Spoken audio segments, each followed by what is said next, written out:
Once again, welcome to my presentation. I am Nguyễn Văn Cừ, your friendly teacher of English. Let's continue with Friends Plus 7, Unit 3, The Past, Lesson 2, Reading.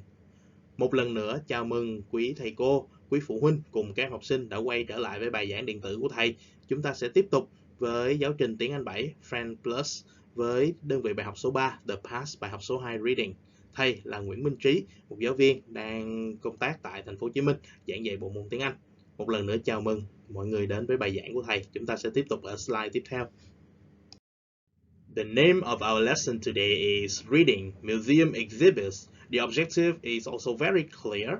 I can use photos to help me understand a text. Bài học của chúng ta ngày hôm nay có tên là Reading, kỹ năng đọc, với cái tựa đề là Museum Exhibits, đó là những cái buổi triển lãm ở trong viện bảo tàng. Và mục tiêu sau bài học này rất là rõ ràng. Các em có thể sử dụng photos, đó là những cái bức tranh. Chúng ta có thể sử dụng những cái bức tranh để đoán được cái ngữ cảnh của một cái bài đọc. Okay, please open your student book page 36. Chúng ta sẽ mở sách ra trang số 36 nhé các em.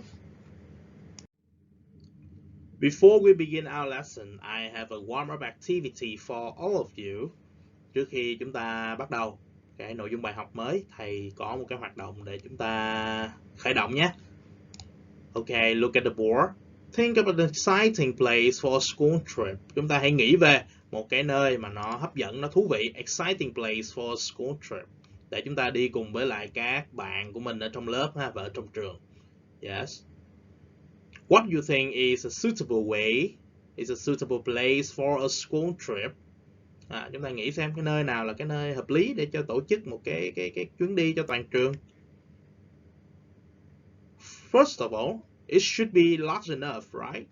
Đầu tiên nó phải đủ rộng đúng không? Okay, there are about, there are about 500 to maybe 1,000 students in a school. So, the destination should be wide enough. Có khoảng 500 đến 1.000 học sinh trong một trường, cho nên đó là cái điểm đến của chúng ta nó phải đủ rộng rãi để cho chúng ta có thể sinh hoạt. Secondly, the destination should be educative and informative, right? Thứ nhì là cái điểm đến nó nên thế nào? Nó có nhiều thông tin và nó mang tính giáo dục, chúng ta có thể học hỏi được nhiều điều khi chúng ta đến nơi đó. Okay, some of you may have the answer. Keep it for yourself. I'm gonna call you randomly to answer this. Okay, maybe you have the answer for yourself now. Now I'm giving you some recommendations of mine. Rồi bây giờ thầy sẽ cho chúng ta một vài cái gợi ý một vài cái đề nghị của thầy ha. First of all is Art Museum. Nó chính là bảo tàng nghệ thuật. You can study about, art, about music, about forms of entertainment here in this Art Museum. Chúng ta có thể học về nghệ thuật, có thể học về âm nhạc, những cái hình thức giải trí ở cái bảo tàng nghệ thuật này. Secondly is History Museum. Cái đề nghị thứ hai đó chính là bảo tàng lịch sử. What can you study in the History Museum? Of course, the historic events, những cái sự kiện nó mang tính lịch sử. About war, chiến tranh. About development of this country, về sự phát triển của đất nước này. Excellent.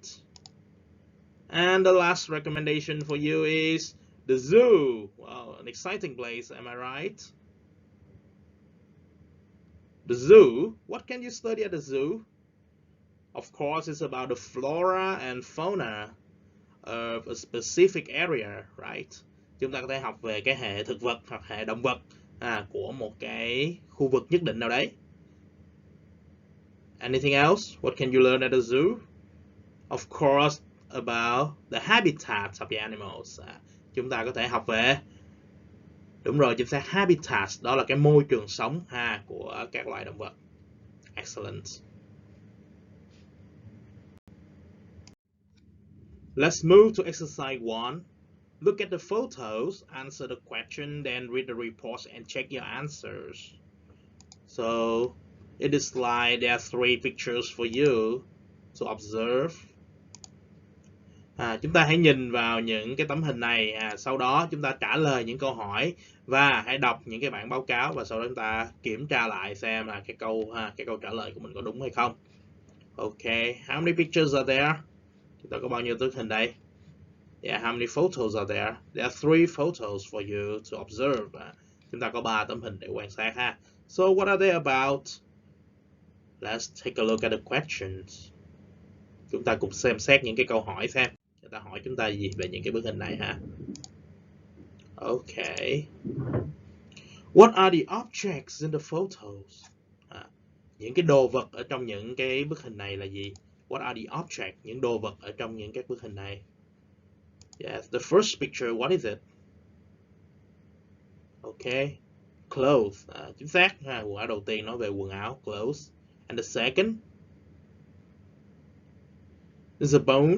Yeah, nó là xương đấy. Yeah, it's about bone. But you know, whose bones? Xương của ai? Xương của cái gì? Yeah, dinosaur bones, maybe. Dinosaur bones, of course. You know, but you can tell it by looking at the picture. And the third picture is a little difficult to imagine, but just guess. What is that? Yeah, maybe. Yeah, you know, being right or wrong is not important in this task. Nhớ nha, chúng ta không quan trọng cái việc là đúng hay sai, chúng ta cứ nhìn và đoán thôi. Just look at the picture and guess. It's okay to be right. You know, it's not important to be correct or incorrect in this task. Không sao hết nha. Đoán đúng, đoán sai cũng không vấn đề gì đâu. Just guess, cứ đoán thôi. Okay. It look like a boat or a car, huh? Yes, maybe it's a boat, maybe it's a car. Okay. Just fill in your student's book. And question 2, how old do you think the bluebird is? Chúng ta có một danh từ riêng ha. Everybody, we have a name here. Bluebird. Bluebird is the name. Con chim xanh, con chim màu xanh. Okay. You know, look at the 3 picture. There's only one thing painted blue here. Chỉ có một thứ là chúng ta có màu xanh thôi. It's the third picture here. Okay, so it should be the bluebird. How old do you think the bluebird is? Đoán xem cái con chim xanh này bao nhiêu tuổi đời rồi. Okay, just take a look. Compare to, you know, when compare the third picture to the other two, what can you guess? Is it modern or, you know, is it more modern or older? Nhìn từ cái bức hình số 3 chúng ta đem so sánh với hai bức hình kia thì cái hình số 3 so với hai bức kia nó hiện đại hơn hay là nó cũ hơn? Just guess. Yes, you're correct. It looks more modern. Nhìn nó có vẻ hiện đại hơn, right? So just guess. Maybe in the 1900s. Có lẽ là nó khoảng tầm thập niên 1900. Okay. Because you know it looks more modern. Nó trông có vẻ hiện đại hơn. Okay, this is guessing. You know, it's not important to be right or wrong on this task. Don't worry, đừng lo nhé. Number 3, can you think of words to describe the objects in the photo?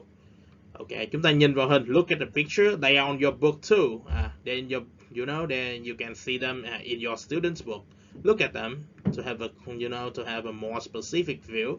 Chúng ta có thể mở sách học sinh của mình ra, chúng ta nhìn vào để chúng ta có một cái nhìn nó chi tiết hơn.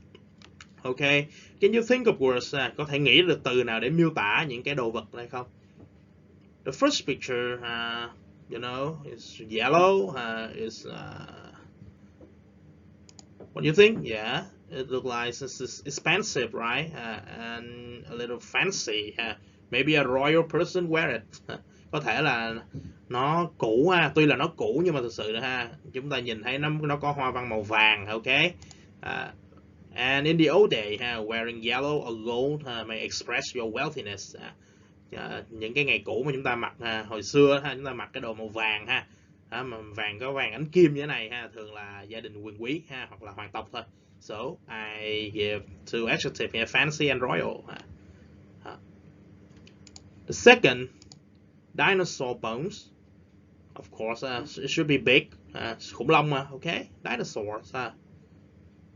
Brachiosaurus, nhìn như con khủng long cổ dài, very big. Long teeth, maybe, millions of years. And how can you describe these words? Big, long, okay, blue, of course, his name is Bluebird.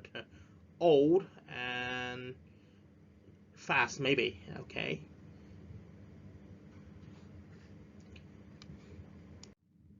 Now let's move to the next stage. Read the reports and check your answer. Now you have to read. Rồi bây giờ chúng ta sẽ đọc cái bản báo cáo này và sau đó chúng ta kiểm tra lại, đối chiếu lại với câu trả lời của chúng ta xem có gì chính xác và có gì chưa chính xác, chúng ta chỉnh sửa. What is her name here? Mai. Yes, this is a report from Mai. Đây là một cái bản báo cáo từ một bạn tên là Mai. Last week I was with my friends in the History Museum of Hồ Chí Minh City. There was an interesting royal clothing exhibition from the Nguyễn Dynasty. The clothes looked expensive and fancy, but I'm sure they weren't comfortable at all. Tuần trước tôi đã có tôi cùng với bạn bè đến cái History Museum Hồ Chí Minh City, đến cái bảo tàng lịch sử của thành phố Hồ Chí Minh. Lúc đó có một cái sự kiện triển lãm rất là thú vị về royal clothing, là quần áo hoàng gia. Yes, we have the word royal, everybody. Phong Nguyễn Dynasty, từ triều đình nhà Nguyễn 1802-1945. The clothes look expensive and fancy. Bộ quần áo trông rất là đắt tiền, rất trang trọng. But I'm sure, chắc chắn là gì? They weren't comfortable at all. Chẳng có tiện lợi chút nào khi mà chúng ta mặc chúng đâu. So, question number 1. You take a look at the underlined here. They are the keywords that can lead you to your answer. Chúng ta nhìn vào những cái keyword ở đây những cái từ được gạch dưới đây chính là những cái từ khóa có thể đưa chúng ta đến câu trả lời. Clothes, of course. So they are old, they're expensive, they're fancy, royal, and I added one more, uncomfortable. Những cái từ chúng ta đoán ở trên thì cũng gần đúng rồi. Có thêm một từ nữa là uncomfortable, không có thoải mái. Of course, you know. Take a look at the picture, the photo again. Anybody who wears it shouldn't feel comfortable at all. I agree with Mai. Rõ ràng chúng ta nhìn thấy mặc bộ đồ này có thể là sẽ không thoải mái đâu. Let's continue with the second report from Tim. Chúng ta cùng đến với cái báo cáo thứ hai, đến từ Tim. Our last school trip to the Natural History Museum wasn't boring but surprising. The building was beautiful, the food in the cafe was brilliant, and the exhibits were really interesting. The most popular were the dinosaurs. The Diplodocus was 26 meters long, and the Tyrannosaurus Rex got 15 centimeter long teeth. Cái chuyến đi vừa rồi với trường của chúng tôi đến cái Natural History Museum, chúng ta có bảo tàng lịch sử tự nhiên, không hề nhàm chán đâu mà nó rất là đáng ngạc nhiên cơ, surprising. The building was beautiful, tòa nhà rất đẹp. The food in the cafe, thức ăn ở cái quán cà phê, ở căng tin rất là tuyệt vời. Was brilliant. This is a positive adjective. Đây là một cái tính từ nó rất là tích cực. And the exhibits were really interesting. Buổi triển lãm thì rất là hấp dẫn. Nổi tiếng nhất, phổ biến nhất là những cái con khủng long đấy. Diplodocus, đây tên của khủng long, dài tới 26 mét lận. Và cái con khủng long bạo chúa Tyrannosaurus Rex có những cái chiếc răng dài đến 15 cm. 15 cm. Okay, now let's make a comparison to our answer. Look at the underlined words here. They are the keywords that can help you to answer these questions more correctly. Chúng ta hãy nhìn vào những cái từ được gạch dưới. Đây chính là những từ khóa có thể giúp chúng ta trả lời những câu hỏi một cách chính xác hơn. Dinosaur bones, of course. Đây chắc chắn rồi, xương khủng long, không có vấn đề gì hết. Question 2 is for the third report. Câu hỏi số 2 dành cho các bạn báo cáo cuối cùng. So we shouldn't write anything here. Khỏi viết cái gì ở đây. Question 3. Can you think of words to describe the objects in the photo? chúng ta có thể nghĩ về những cái từ gì để miêu tả. Of course, they're big, long teeth, they're ancient. Ancient mean very, very old. Ancient tức là rất là cổ xưa. And I added some more for you. Popular, rất là phổ biến, rất là nổi tiếng. Please take note to your students' books. Chúng ta có thể viết vào cái cuốn sách học sinh của mình.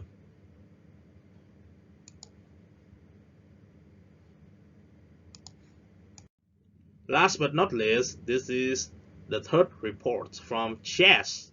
This is her name, Chess. Maybe Jessica was her full name, huh?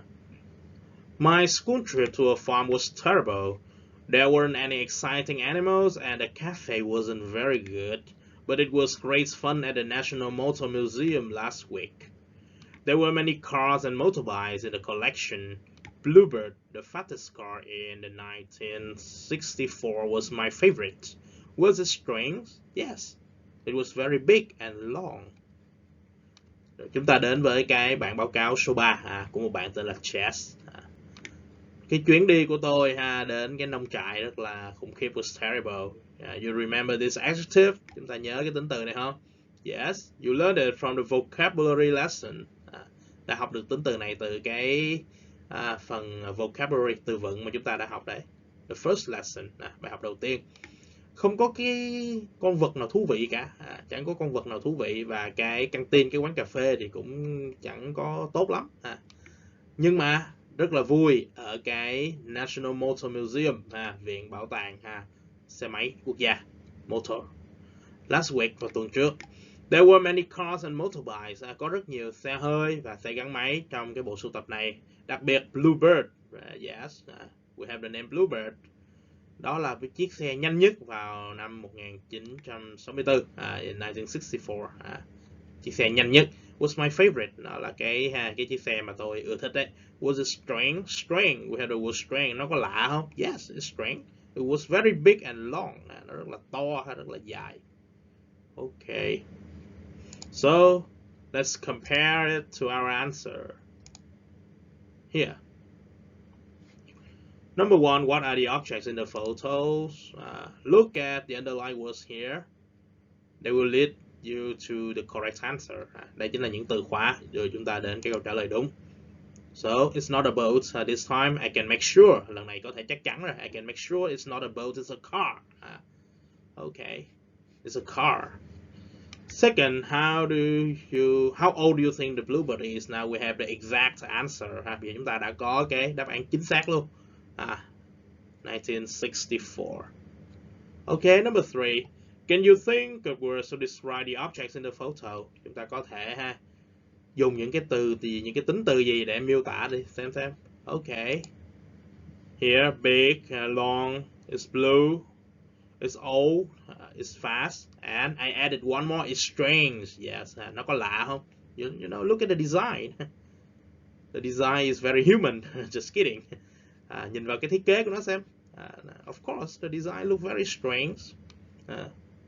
It's difficult, you know. No, I'm sorry. It's different from our usual cars, our usual vehicle, right? Nhìn nó khác với lại cái chiếc xe mà bình thường chúng ta hay sử dụng, đúng không? Okay, so it should be strange. Nó sẽ lạ. So we finished exercise 1. Okay. Once again, take notes, everybody, in your student's book. Chúng ta chép vào trong cuốn sách học sinh của mình nhé. It's time for exercise 2. Read and listen to the reports. Complete the sentences with the information from the text. Chúng ta đến với bài học số 2.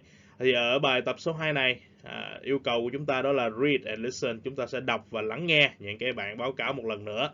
Sau đó chúng ta sẽ hoàn thành những cái câu ở trong bài tập ở đây với những thông tin chúng ta đã tìm được. Before we do the reading, let's guess first. Trước khi chúng ta vào bài đọc, chúng ta sẽ đoán thử xem. Let's take a look at the questions and do the guessing. Chúng ta nhìn vào những câu hỏi trước và chúng ta đoán.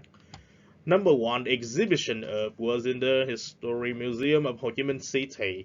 Cái cuộc triển lãm của cái gì đó nó đang diễn ra ở cái viện bảo tàng lịch sử của thành phố Hồ Chí Minh. Exhibition of blah blah blah. Ok. Chúng ta đoán thử xem triển lãm của cái gì. Đây chắc chắn phải là một danh từ. Xem thử coi là cái danh từ gì nhé. Number 2, the clothes were expensive, but những cái quần áo này rất là mắc tiền, nhưng mà như thế nào? So this must be a contrasting adjective, đúng không? Cái này phải là một cái danh từ mà nó tương phản lại, một cái tính từ mà nó tương phản lại, nó mắc tiền nhưng nó như thế nào đó. This should be a disadvantages of the clothes, right? Do you agree with me? This should be a disadvantage.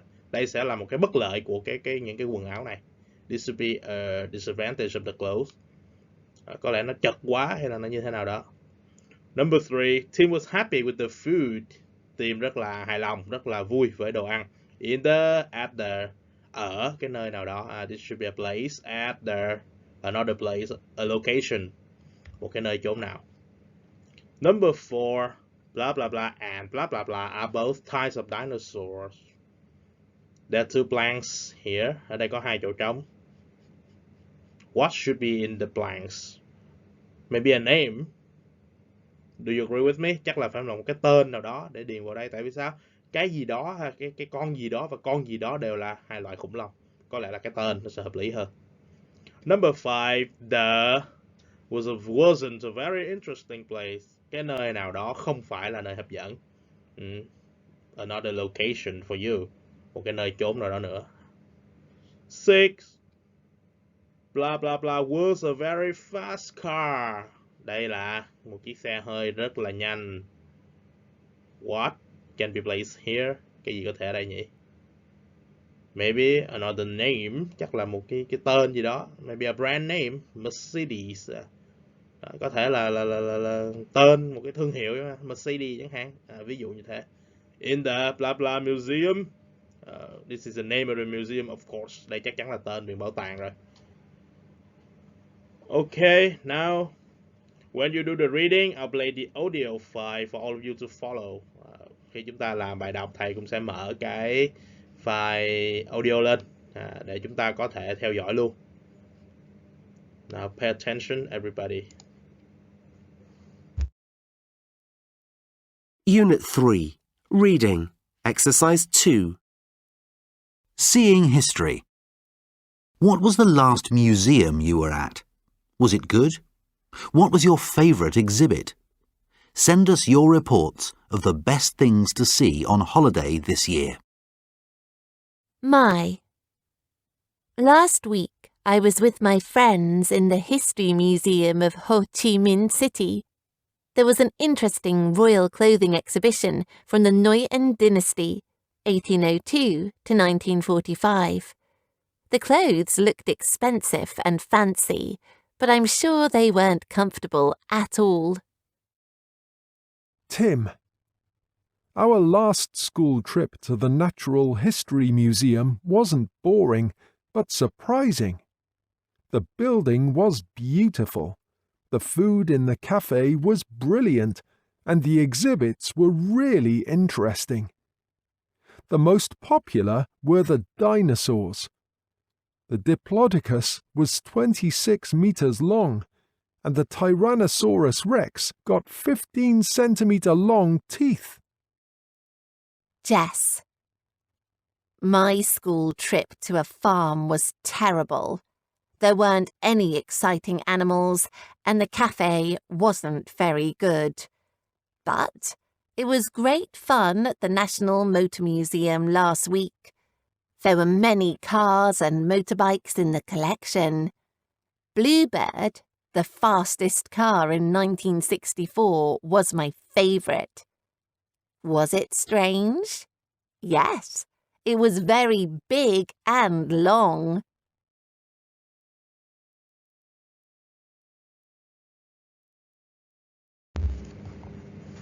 Have you finished, everybody?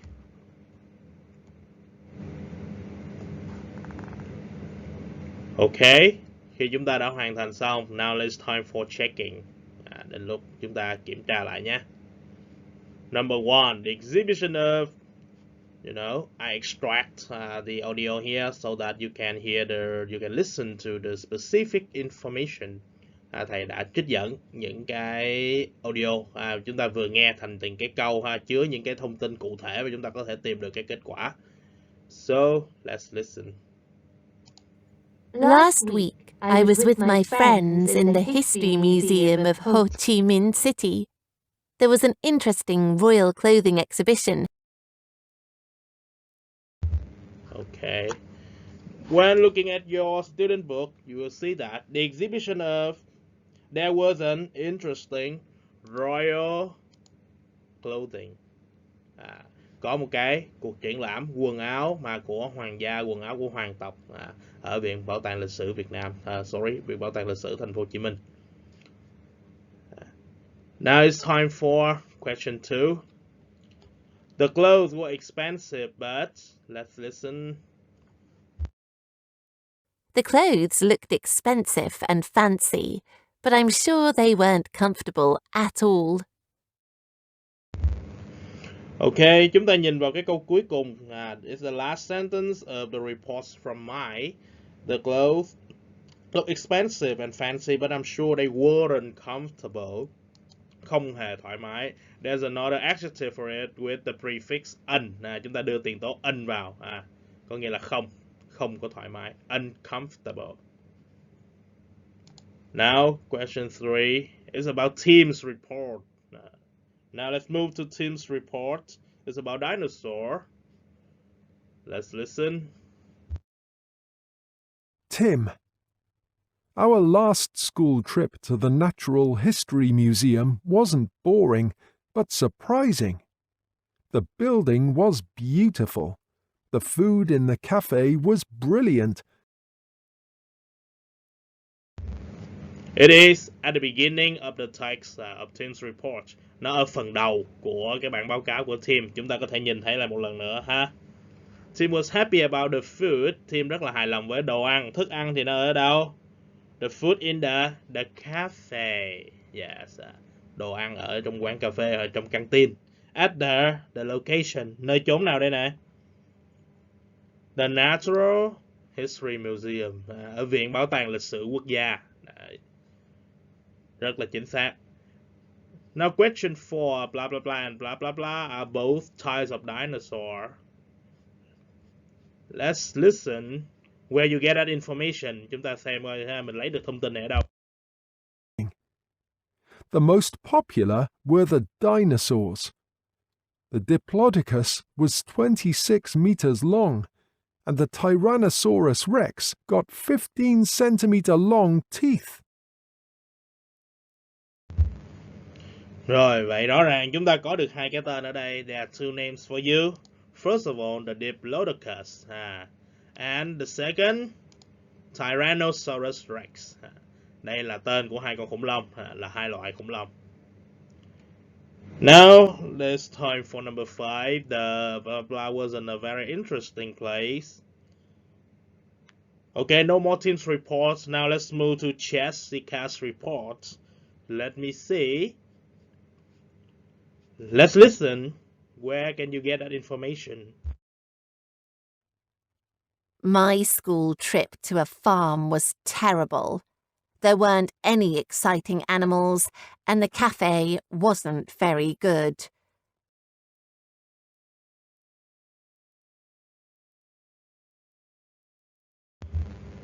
So, at the beginning of the report, there wasn't a very interesting place.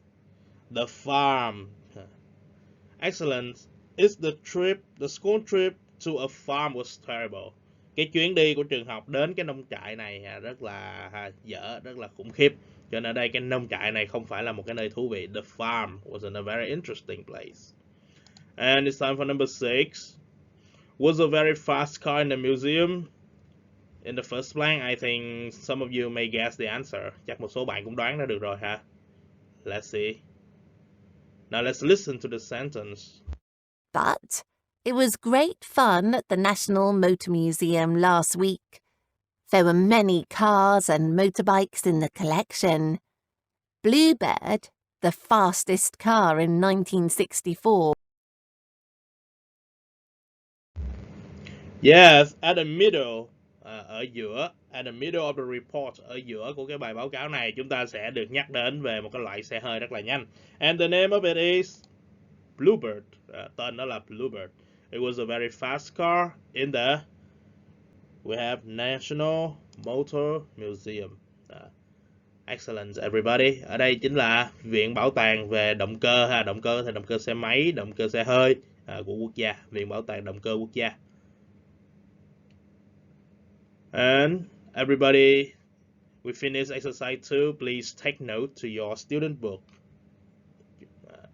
I give you 1 minute for this activity. Chúng ta ghi chú ha, chúng ta chép lại vào trong sách học sinh của chúng ta nha, để chúng ta sau này có thể xem lại.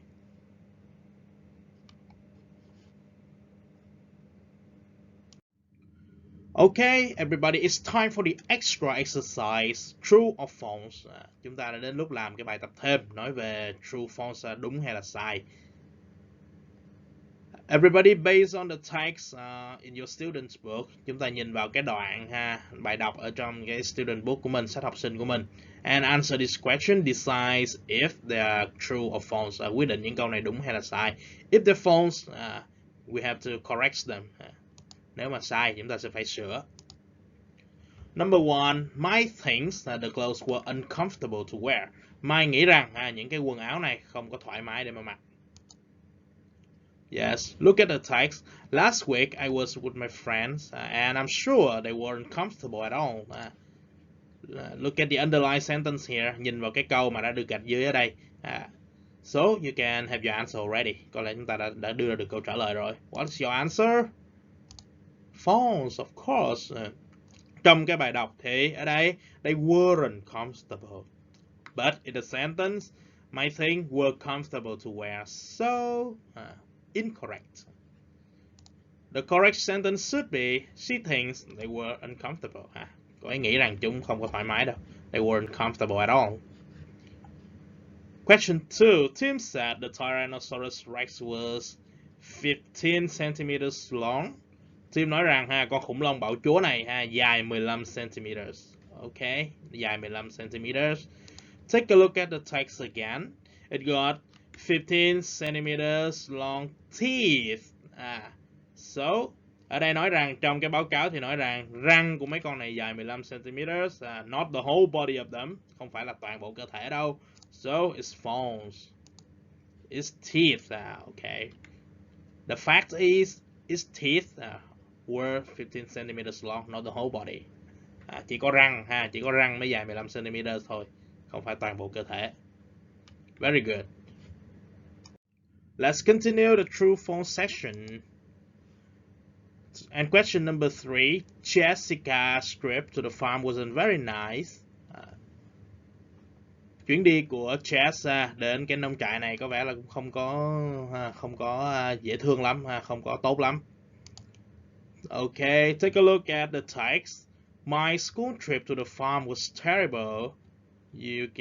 Can you see the underlined sentence here? Thấy cái câu được gạch dưới này không? It was terrible, so it means it wasn't very nice. They're synonym, đó chính là đồng nghĩa. Terrible là khủng khiếp, đó chính là không có quá dễ chịu. So, it's true. Đáp án chúng ta là chính xác. True, đúng rồi. Number 4, Bluebird was quite a small car. Bluebird là một chiếc xe khá nhỏ. The text again. Bluebird's the fastest car. It was very big. Can you see the underlined sentence here? It was very big. You can underline them in your student's book too. It will lead you to your answer. Trong cái bài đọc thì nói là chiếc Bluebird rất to, nhưng cái câu này Bluebird was quite small. Nó khá là nhỏ. So false. Làm sao mà đúng được, đúng không? It was very big. Nó to lắm. Đúng rồi. So that's the end of the true false section. Please, if you want, you can take note to your notebook. Number 3, vocabulary plus. Rồi chúng ta đến với cái bài tập số 3. Chúng ta bổ sung từ vựng. Use a dictionary to check the meaning of the words in blue in the text. Chúng ta xem lại những cái bài đọc của chúng ta có thể thấy rằng có một số cái từ được in màu xanh. Okay, so what are they? Đó là những từ nào thế nào? First of all, please repeat after me. Hãy đọc theo thầy nhé. Repeat please. Exhibition, exhibition, exhibition. Remember to stress at the third syllable. Chúng ta nhấn ở âm tiết thứ ba nha các em nhé. Exhibition. Yes, exhibition. A collection of things, for example, works of art that are shown to the public. Đây là một cái bộ sưu tập, có thể là những cái tác phẩm nghệ thuật và được chúng ta được show, được chiếu đến công chúng, được đưa ra cho công chúng xem. Vậy đây chính là một cái buổi triển lãm. Exhibition, một buổi triển lãm. Look at the photo. You can tell the meaning. Chúng ta có thể hiểu được nghĩa bằng cách nhìn vào hình. Exhibition. This is an art exhibition in the picture. Now, the second vocabulary, building. Repeat, please. Building. Yeah, building. We stress at the first syllable. Chúng ta nhấn ở âm tiết thứ nhất nhé. Building. Again, building. A structure such as a house or school that has a roof and walls. Đây là một cái cấu trúc giống như là nhà hay là trường học có roof. Roof là cái mái che và những cái bức tường. Ok, chúng ta có thể hiểu đó là những công trình. Ok, building. Once again, repeat, building. You can tell them by look at the picture. Đây chính là những công trình, nhà cửa. Let's go with the third word, collection. Repeat, please. Collection. Collection. Don't forget to stress at the second syllable. Nhấn ở âm tiết thứ hai. Collection. Collection. This is a group of objects, often the same sort that have been collected. Đây là một nhóm của những cái đồ vật mà thường thì nó cùng loại được người ta sưu tầm, người ta thu nhận. Okay. So look at the picture. This is a shoe, a sneakers collection. Đây là một sưu tập giày thể thao. Can you guess what brand name is it? Có thể đoán được cái tên thương hiệu không? Look at the picture. The photos of the shoes here. What is the brand name? Tên thương hiệu là gì? Yeah, this is Nike. Okay. So this is a collection of Nike sneakers. Đây là một bộ sưu tập những cái đôi giày Nike. So collection, bộ sưu tập. Nghĩa của từ collection. Okay. Everybody please take note in your student's book. I give you 2 minutes to memorize all these 3 new vocabularies. They are easy to remember. Do you agree with me? They are easy to remember, aren't they? They are easy, of course. They are very easy to remember, aren't they? Sure. So, your 2 minutes begin. Chúng ta dùng 2 phút để ghi nhớ những cái từ vựng mới này nha. Exhibition, building, and collection. Okay. And it's time for the last activity. It's time to talk. Exercise 4. Use it. Work in pairs. Which of the museums on the website you think is the most interesting? Where is it and what is in it? In this exercise, you have to apply your learned knowledge in your daily English. Ở cái phần này, chúng ta sẽ ứng dụng những cái kiến thức chúng ta vừa được học vào cái tiếng Anh hàng ngày của chúng ta. Ok, chúng ta làm việc theo cặp, work in pairs. Which of the museum on the website, những cái viện bảo tàng nào mà chúng ta tìm được ở trên trang web bạn nghĩ là thú vị nhất? Where is it, nơi đâu, and what is in it? So, I give you a suggestive answer. Thầy sẽ cho chúng ta một cái câu trả lời gợi ý của thầy. Okay, look at the picture. The War Remnants Museum, bảo tàng chứng tích chiến tranh, War Remnants Museum. Address 28 Võ Văn Tần, District 3, Hồ Chí Minh City in Vietnam. Okay, that is the answer to the question, where is it? Đó là câu trả lời, nó ở đâu. And what is in it? Có gì trong đấy?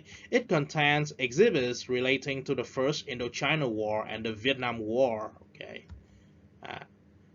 Nó chứa những cái exhibit, những cái trưng bày liên quan đến cái First Indochina War, những cái cuộc chiến tranh chống Pháp, chống Mỹ, and the Vietnam War. Okay. So, what is your answer? Tell me. I am going to call some of you randomly to show me your result. Thầy sẽ gọi một số bạn nha. Chúng ta lên bảng và cho thầy biết được cái đáp án của các em. Các em đã tìm được những bảo tàng nào nè. Okay. 3, 2, 1, begin. Finally, this is the end of our lesson 2, reading, and it's time for the homework. First of all, write about events from history in your country, and don't forget to learn by heart all the new words. Prepare for the next lesson, language focus, words, were, there were. Chúng ta đã hoàn thành cái bài học số 2 trong cái đơn vị bài học số 3, The Past, bài học số 2, Reading. Và bây giờ đến phần bài tập tại nhà. Đầu tiên, hãy viết về những sự kiện lịch sử trong cái quốc gia của bạn. Tiếp theo đó, learn by heart, học thuộc lòng tất cả những cái từ vựng mới. Và đừng quên chuẩn bị cho cái bài học tiếp theo, language focus. Về we're learning about grammar, chúng ta học về ngữ pháp. Words were, there was, and there were, they belong to the past simple tense. Chúng thuộc về cái thì quá khứ đơn. Okay, that's the end of our lesson today. What do you think about my presentation? Is it useful? Is it informative? Chúng ta thấy cái bài học hôm nay như thế nào? Cái bài giảng của thầy hôm nay có hay không? Có nhiều thông tin không? Okay. I hope you learn new things in my lesson. See you again and goodbye.